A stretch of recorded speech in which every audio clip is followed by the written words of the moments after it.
Well, now to the rise and fall of the big tech players. First, taking a look at Apple. Not too long ago, the company was seen as untouchable and as a symbol of innovation.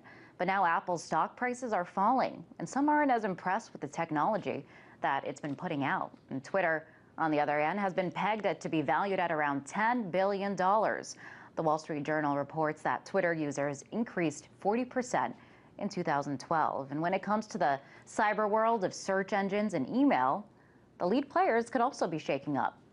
So we're going to discuss all of this tech stuff now with Adrienne Jeffries, reporter at The Verge. Welcome, Adrienne. So we recently, doing well, thanks. We recently learned that Twitter has had an incredibly steep valuation, $10 billion. And this is from a company whose founder has admitted he's not really sure how to monetize it. Where do these estimates come from? And are tech companies, their values, are they still inflated even after, recall back to the dot-com burst of the early 2000s? Right. So Twitter is getting a lot of attention and there's a lot of speculation about its valuation right now because they're preparing for an IPO probably next year. So there are a lot of investors who are trying to grab a piece of the company before it has its public offering. And so that's why we're starting to see these estimates and some of these estimates that seem a little high. And the short answer is that no, Twitter's not worth 10 billion or 9 billion as some of the estimates out there say right now. The company still has, the most optimistic estimates have them making $1 billion in 2014. And so they're not close to justifying a $10 billion valuation today. However, that's speculation for what people think the company will be worth in the future. And I think if you look at it that way, it is possible to say that, yeah, you could justify a value for Twitter that was that high.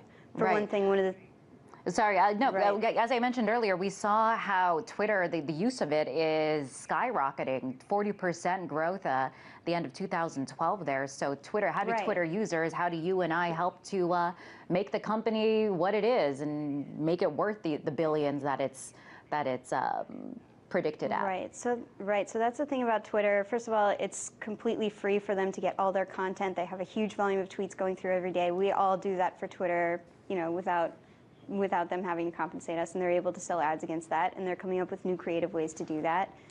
They just released a video app that's getting very popular called Vine, and that opens up possibilities for new types of video advertisements and new ways for brands to use the platform.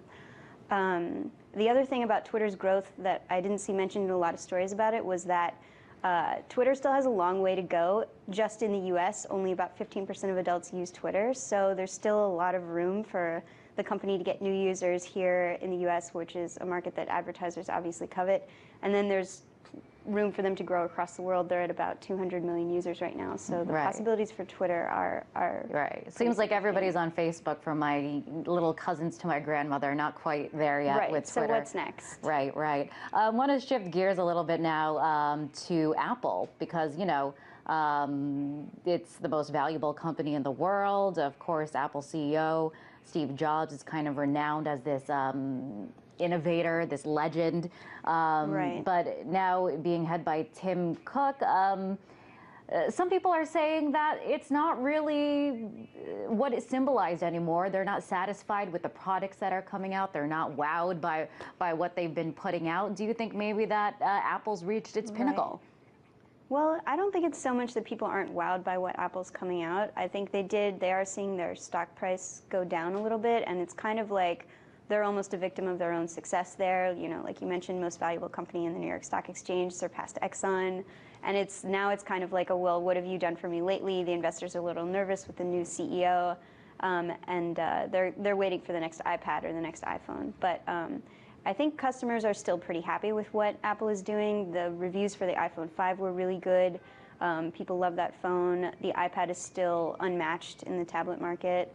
And it's one of the most secretive companies in the tech industry, so who knows what they could be working on next. I don't think you can really write them off yet. Right. Google, though, has come under fire, we've reported here, for giving out users' information, raising these privacy issues. And Microsoft Bing is pointing this out in their new ads. Wanted to play a clip of their ad campaign. You are in for a treat. I just got a new pan for it. Great price online. A top pick on Google Shopping. How do you know you didn't get Scroogle? Scroogle? Google sells its shopping results, so while they look like honest search results, they're really paid ads. So you might not get the best price. You don't even know which stores they've left out. Man, I just got... Scroogled. Yeah. All right, so there's been kind of poking fun of Google not being very cautious, I guess, with users' data. And, you know, there are some other companies that are taking note that some consumers don't like this. Some consumers don't want their data being given out. One such company is Mega, and they're trying to find out ways to make encryption and other forms of privacy. So do you think that maybe things like that could take a share of the market Right. and kind of create this split of data?